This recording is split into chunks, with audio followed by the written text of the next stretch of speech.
Hay un conjunto de palabras que ha resonado a través de los siglos, recitado en incontables idiomas por miles de millones de almas. Es una oración tan familiar que muchos podemos decirla de memoria. El Padre Nuestro. Es un pilar de la fe, un consuelo en la incertidumbre, una herencia espiritual compartida. Pero, ¿y si te dijera que la versión que todos conocemos es una edición abreviada? Que dos frases cruciales, una sobre nuestra nutrición espiritual y otra sobre nuestro destino cósmico, se perdieron en el tiempo. ¿Y si la oración original no fuera solo una petición, sino un manual de instrucciones para alinear nuestra conciencia con el universo mismo? Hoy nos embarcamos en un viaje a través de un texto tan monumental como enigmático, el Libro de Urantia. Este libro de más de 2000 páginas se presenta a sí mismo como la quinta revelación divina para la humanidad. Su alcance es épico. Nos habla de un universo central y 7 superuniversos, de hijos creadores, de administraciones celestiales y de un plan cósmico para la evolución de las almas.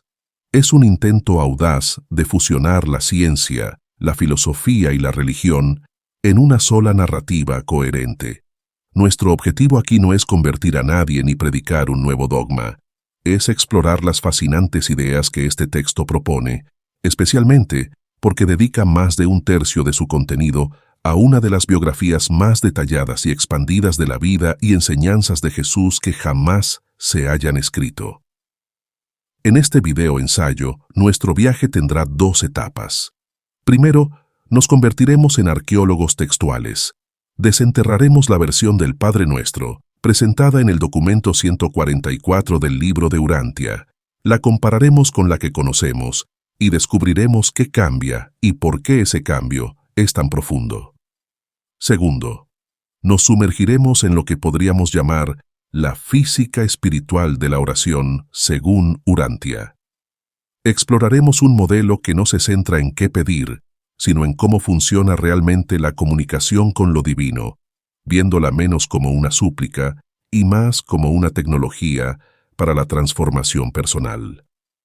Prepárense, porque estamos a punto de reimaginar la oración más famosa del mundo, no como un simple rezo, sino como una llave para desbloquear una conversación cósmica. Para entender la versión del Padre Nuestro de Urantia, primero debemos transportarnos al momento en que fue entregada. El documento 144 nos pinta una escena muy humana. Los apóstoles, observando que otros grandes maestros, como Juan el Bautista, habían dado oraciones formales a sus seguidores, se acercan a Jesús y le piden un modelo similar para ellos. La respuesta de Jesús, según el libro, está llena de una sutil reticencia. Él había enseñado incansablemente que la oración genuina debe ser un acto espontáneo, personal y preferiblemente secreto. Una conversación íntima entre un hijo y su padre, no una fórmula recitada en público. Para Jesús, la religión no era un conjunto de rituales, sino una experiencia personal y directa con lo divino. La idea de una oración enlatada parecía ir en contra de su enseñanza más fundamental. Sin embargo, comprendiendo el deseo de sus apóstoles de tener una estructura para enseñar a los nuevos discípulos, Jesús cede. Pero lo que les ofrece no es un nuevo dogma litúrgico. Les entrega la oración colectiva que él mismo había enseñado a sus hermanos y hermanas en su hogar de Nazaret. Una oración familiar, íntima, forjada en el crisol de la vida cotidiana. Este detalle es crucial. No se presenta como el inicio de un nuevo rito religioso, sino como la compartición de una práctica personal y familiar. Lo que Jesús les enseña es a la vez familiar y extrañamente diferente. Al ponerla junto a la versión que conocemos del Evangelio de Mateo, las diferencias iluminan un cambio de paradigma completo. Antes de desmenuzar su significado, primero escuchemos la oración tal como la enseñó Jesús a sus apóstoles en las colinas de Gilboa. Dejen que las palabras resuenen. Padre nuestro que estás en los cielos, santificado sea tu nombre. Venga tu reino, hágase tu voluntad, en la tierra así como se hace en el cielo. Danos hoy nuestro pan para mañana. Refresca nuestra alma con el agua de la vida. y perdónanos nuestras deudas, así como también perdonamos a nuestros deudores. Sálvanos de la tentación, líbranos del mal, y haznos cada vez tan perfectos como tú. Seguramente conoces el Padre Nuestro. La mayoría lo hemos recitado de memoria desde niños. Pero, ¿y si te dijera que la oración original que Jesús enseñó a sus apóstoles tenía matices, giros sutiles pero increíblemente profundos, que se perdieron o cambiaron con el tiempo? El libro de Urantia nos presenta una versión que, al compararla con la que conocemos de la Biblia, no solo cambia palabras, sino que transforma conceptos enteros. Vamos a desglosarla, frase por frase, para descubrir un universo de nuevos significados. Empecemos por el saludo. La versión que conocemos dice, Padre nuestro que estás en el cielo. En singular, la versión de Urantia dice, Padre nuestro que estás en los cielos. En plural, ¿es solo un detalle? Para nada. Este pequeño cambio expande el escenario de una forma radical. Ya no hablamos de un único lugar llamado cielo, sino de la vasta cosmología que describe el libro. Un universo de universos, una estructura infinita de cielos. Desde la primera línea, la oración deja de ser local para volverse cósmica. La siguiente frase es un punto de encuentro. Es idéntica y universalmente poderosa en ambas versiones. Santificado sea tu nombre. Es el reconocimiento, la pausa para la reverencia. Aquí, el sentimiento es el mismo, honrar la fuente de todo. Pero aquí es donde las cosas se ponen interesantes. En la Biblia leemos, Venga tu reino, hágase tu voluntad como en el cielo, así también en la tierra. Es una sola idea conectada. La versión de Urantia divide esto en dos peticiones distintas y con un orden diferente. Primero dice, venga tu reino, hágase tu voluntad. Punto. Son dos mandatos directos, dos misiones de vida. Primero, la manifestación de la soberanía de Dios. Segundo, la alineación de nuestra voluntad con la suya. La famosa frase, en la tierra como en el cielo, la reserva para un final espectacular como ya veremos. Ahora, una de las diferencias más reveladoras. Todos conocemos la petición, danos hoy nuestro pan de cada día. Es una petición de sustento para el ahora. Pero escucha esto, la versión de Urantia dice, danos hoy nuestro pan para mañana. Esto es un giro de 180 grados. No se trata de pedir la comida de mañana por adelantado, es una petición de confianza y de visión a futuro. Se trata de pedirle al Padre no solo lo que necesitamos para sobrevivir hoy, sino la fortaleza, la sabiduría y las provisiones, tanto materiales como espirituales, que nos prepararán para los desafíos y el crecimiento del mañana. Cambia la oración de una de simple supervivencia a una de preparación espiritual. El tema del perdón es muy similar en su estructura. Perdónanos nuestras deudas, así como nosotros perdonamos a nuestros deudores. La conexión es clara. Para ser perdonado, debes perdonar. Sin embargo, el contexto de Urantia amplía el concepto de deudas. No se trata solo de pecados o errores. Una deuda es también cada vez que no alcanzamos nuestro potencial divino, cada vez que elegimos el miedo sobre el amor. Es una deuda con nosotros mismos y con nuestro fragmento de Dios interior. Perdonar a los demás se convierte así en el mecanismo para saldar nuestras propias cuentas espirituales. Y llegamos a la frase que ha causado más confusión teológica en la historia. Y no nos metas en tentación. Siempre nos hemos preguntado, ¿por qué Dios nos metería en una situación de prueba? La versión de Urantia resuelve este dilema de una forma hermosa y lógica. Dice, y no nos dejes caer en la tentación, sino líbranos del maligno. La diferencia es abismal. Dios no es quien te pone la trampa. La vida y las fuerzas de la rebelión presentan las tentaciones. Lo que le pedimos al Padre es la fuerza para no caer cuando nos encontremos con ellas. Dios pasa de ser un examinador a ser un rescatador. Y al especificar, líbranos del maligno, se enfoca en la liberación de la oscuridad y la rebelión deliberada, no solo del concepto abstracto del mal. Finalmente, esa frase que la versión bíblica une al reino. Urantia la coloca al final, como el gran cierre, el propósito de todo lo anterior. Después de haber pedido un propósito, sustento, perdón y fortaleza, la oración culmina con la aspiración más alta de todas, que la realidad perfecta de los cielos se manifieste aquí, en nuestro mundo.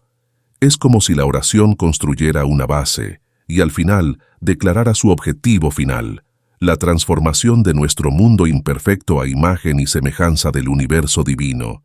Así, esta versión del Padre Nuestro se convierte en un mapa de ruta para el crecimiento personal y espiritual, una invitación a vivir con una visión cósmica, con la vista puesta en el mañana, con un perdón que nos libera y con la fuerza para no caer, todo con el fin de traer un pedazo de los cielos a la tierra. La ausencia de estas dos líneas en las versiones bíblicas conocidas no es, desde la perspectiva de Urantia, un detalle menor. Es una alteración que cambia el alma misma de la oración. La primera línea perdida refresca nuestra alma con el agua de la vida, establece un equilibrio fundamental. Reconoce que no vivimos solo de pan. Nuestra alma tiene hambre de verdad, de significado, de crecimiento.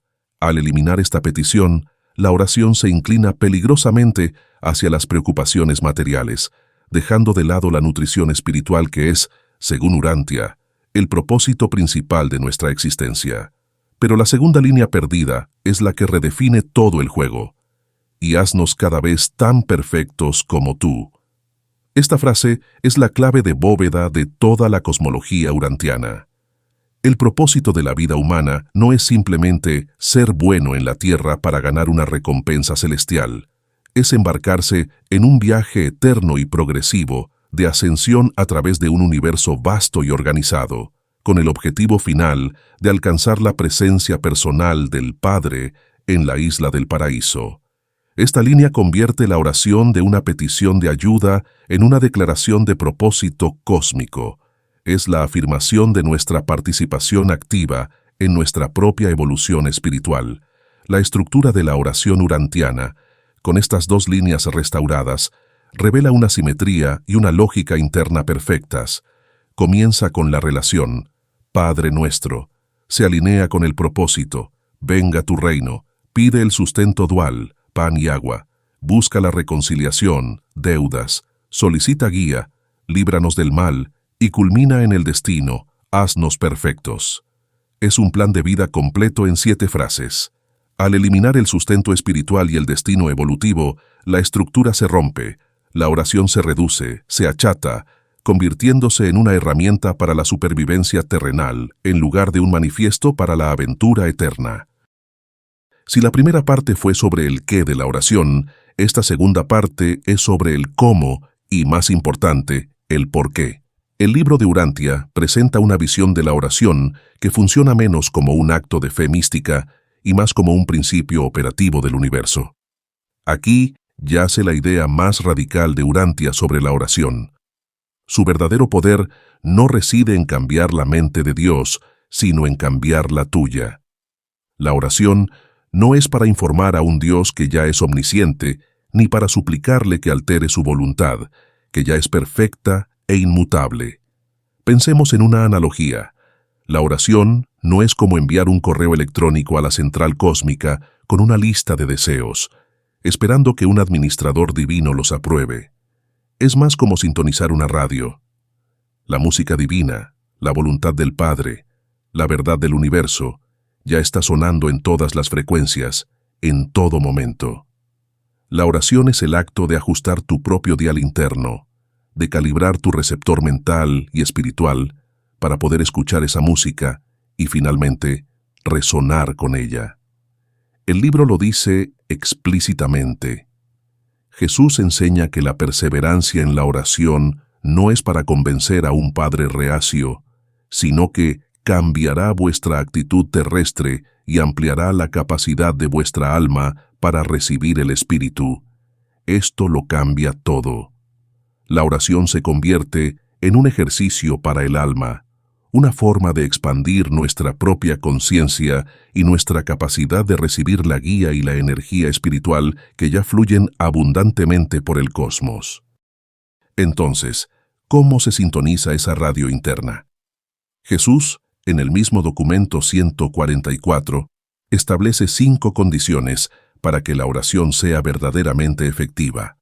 No son reglas dogmáticas, sino principios de la física espiritual. 1. Ser altruista, no solo para ti. La oración puramente egoísta tiene un alcance muy corto. El universo, según Urantia, está construido sobre el principio del servicio y la interconexión. Una oración efectiva comienza con el bienestar de los demás, expandiendo nuestro círculo de compasión. No significa que no puedas pedir por ti mismo, sino que tus peticiones personales deben enmarcarse en un contexto más amplio de crecimiento y servicio, buscando ser una mejor versión de ti mismo para el bien de todos. Segundo, ser creyente, acorde con la fe. Esto no se refiere a una fe ciega o irracional. Es una confianza profunda y arraigada en que el universo es fundamentalmente benévolo y está ordenado por un Padre amoroso. Es la fe que permite mover montañas de dificultades materiales, porque confía en que detrás del caos aparente hay un propósito divino. 3. Ser sincera, honesta de corazón. El universo no responde a las palabras elocuentes, sino a la intención pura del corazón. Una oración balbuceada con una sinceridad desgarradora es infinitamente más poderosa que la letanía más poética recitada de forma mecánica. Es la autenticidad de tu anhelo lo que abre el canal de comunicación. 4. Ser inteligente, acorde con tu luz. La oración no debe ser una petición supersticiosa para violar las leyes de la naturaleza. No le pides a Dios que detenga la lluvia para tu picnic, porque esa lluvia puede ser vital para los cultivos de tu vecino. En cambio, pides sabiduría para llevar un paraguas, fuerza para soportar la tormenta y perspectiva para entender tu lugar en el gran esquema de las cosas. 5.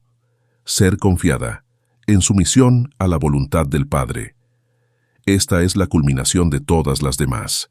Es la capacidad de decir, Padre, esto es lo que anhelo con todo mi ser, pero confío en que tu sabiduría infinita ve un panorama más amplio que el mío. Por encima de todo, hágase tu voluntad. Esta no es una resignación pasiva, sino la liberación activa y definitiva de la ansiedad y la necesidad de controlar el resultado. Ahora llegamos a los conceptos más fascinantes y, para una mente moderna, más cercanos a la ciencia ficción. Urantia postula que no estamos solos en nuestra búsqueda espiritual. Tenemos una tecnología interna, 2 guías espirituales que son fundamentales para la experiencia de la oración. El ajustador del pensamiento, el fragmento de Dios en tu mente. Imaginen esto, dentro de la mente de cada ser humano con capacidad de elección moral, reside una entidad prepersonal, un fragmento literal, puro e inalterado del Padre Universal mismo. El libro lo llama el monitor misterioso. No es una metáfora, es presentado como un hecho de la arquitectura cósmica. Su misión es triple: guiarte sutilmente hacia decisiones que fomenten el crecimiento espiritual, co-crear contigo tu alma inmortal y, en el momento final de tu vida ascendente, fusionarse permanentemente con esa alma para continuar el viaje eterno como una nueva entidad glorificada. La conexión con la oración es revolucionaria. La oración más profunda y efectiva no es un monólogo dirigido a un Dios distante en los cielos. Es un diálogo consciente con la presencia de Dios que ya habita en tu propia mente. Es el acto de aquietar el ruido externo e interno para escuchar la voz apacible y delicada de tu ajustador, que te guía constantemente hacia la verdad, la belleza y la bondad. El Espíritu de la Verdad, la red espiritual universal. Si el ajustador es tu GPS divino personal, el Espíritu de la Verdad es la red global de satélites que asegura que la señal sea clara y fuerte. Según Urantia, este es el nuevo ayudante que Jesús prometió, un circuito espiritual derramado sobre toda la humanidad después de su vida en la tierra. A diferencia del ajustador, que es individual, el Espíritu de la Verdad es una influencia universal que ayuda a todas las personas a reconocer y responder a la verdad, sin importar su religión o cultura. En el contexto de la oración, el Espíritu de la verdad ilumina la mente, agudiza el discernimiento espiritual y crea una conciencia de la verdad que hace que la guía sutil del ajustador sea mucho más fácil de percibir y seguir. La oración, especialmente después de la venida de este Espíritu, se convierte en un acto que no solo te conecta con tu divinidad interior, sino que también te enchufa a una red universal de conciencia espiritual. Este modelo presenta la oración como un acto de co-creación. No es un acto pasivo de pedir, sino una colaboración activa entre tres voluntades. Tu propia voluntad humana, que es soberana y debe elegir cooperar. La guía prepersonal de tu ajustador del pensamiento y la iluminación universal del Espíritu de la verdad. Este marco resuelve elegantemente la vieja paradoja teológica. ¿Por qué orar si Dios ya lo sabe todo? La respuesta de Urantia es clara. No oras para informar a Dios. Oras para transformarte a ti mismo. Oras para ejercitar los músculos de tu alma. Oras para dar tu consentimiento consciente, tu permiso, para que las fuerzas divinas que ya están en ti y a tu alrededor puedan trabajar más plenamente en tu vida. Es un proceso, no un evento. A lo largo de este viaje, hemos hecho algo más que analizar un texto antiguo. Hemos redescubierto una versión del Padre Nuestro que lo transforma de una simple petición en una declaración de propósito evolutivo a través del cosmos, y hemos explorado un modelo de oración que la eleva de una transacción con lo divino a una tecnología de transformación personal, una forma de sintonizar nuestra conciencia con la sinfonía del universo. Independientemente de si aceptas el libro de Urantia como una revelación literal o simplemente como una obra de filosofía profundamente inspiradora, las ideas que presenta nos invitan a la reflexión. ¿Cómo podría cambiar tu enfoque de la oración o la meditación si la vieras de esta manera? ¿Qué pasaría si tu próxima conversación con lo divino no fuera un monólogo hacia el exterior, sino un diálogo hacia el interior? ¿Qué le dirías a esa chispa de infinidad que, según este libro, ya reside en tu mente, esperando pacientemente tu atención? El mensaje final y más empoderador del libro de Urantia es este. Cada ser humano es un hijo amado y valorado del Padre Universal, no una criatura caída y pecadora que necesita expiación. La vida no es una prueba para ser soportada, sino una magnífica aventura de crecimiento eterno en sociedad con Dios. En este vasto, asombroso y a veces desconcertante universo, la oración, tal como la presenta este libro, se convierte en el lenguaje íntimo de esa asociación divina.